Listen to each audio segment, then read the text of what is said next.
हरे कृष्णा दोस्तों, welcome to Bhagavad Gita life lesson series with Krishna. दोस्तों, कई बार हमें लगता है कि भीड़ में बहुत ज्यादा ताकत होती है। अगर ऐसा है तो सोचिए, पांडवों की छोटी सी सेना क्यों कौरवों की विशाल सेना के सामने खतरनाक साबित हुई। दुर्योधन ने जैसे ही पांडवों की सेना को देखा, वो दौड़ता भागता हुआ अपने गुरु द्रोणाचार्य के पास जाता है।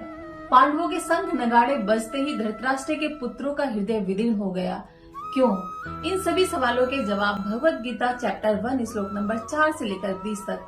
कुरुक्षेत्र की पवित्र भूमि है, हवा में धूल उड़ रही है, हजारों रथ घोड़े और हाथी युद्ध के मैदान में तैयार खड़े हैं।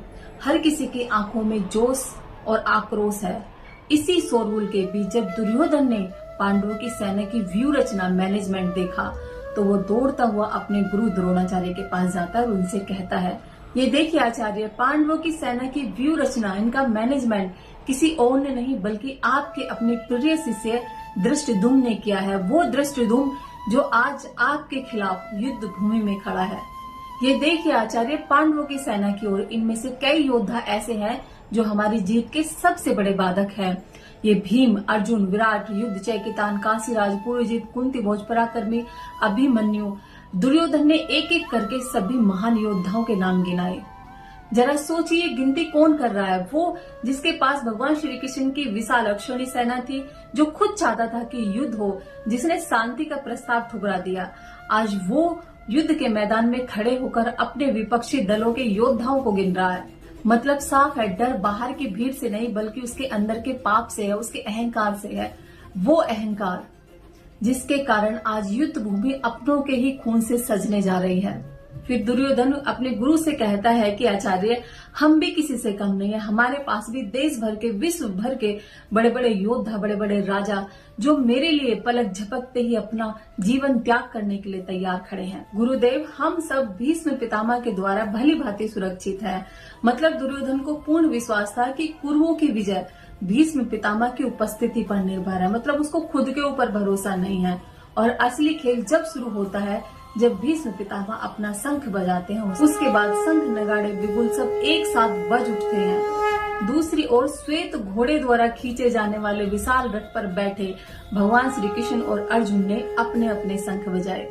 जहाँ जहाँ भगवान रहते हैं, वहाँ वहाँ माँ लक्ष्मी भी रहती हैं, क्योंकि माँ लक्ष्मी अपने पति के बिना नहीं रहती। भगवान श्री कृष्ण और पांडवों ने मिलकर जैसे ही अपने अपने शंख बजाए, उन शंख से निकली ध्वनि इस बात का संदेश देती है कि विजय और श्री दोनों ही अर्जुन की प्रतीक्षा कर रहे हैं।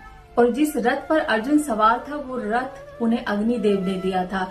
और इस सब दृश्य को देखकर लग रहा था कि अर्जुन जिस भी दिशा में जाएगा, जीत अर्जुन की ही निश्चित है।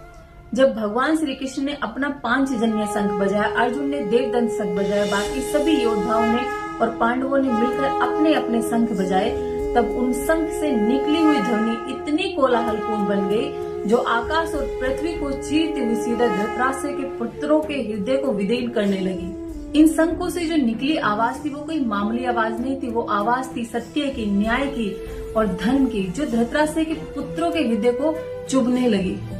जब भीष्म पितामह, दुर्योधन और कौरवों ने मिलकर अपने अपने शंख बजाए, तब पांडवों का हृदय विदीर्ण नहीं हुआ था। और यहाँ ये बात साफ होती है, जो भगवान श्री कृष्ण की शरण ग्रहण कर लेते हैं, उन्हें न किसी का भय होता है न डर, फिर चाहे परिस्थिति कैसी भी हो।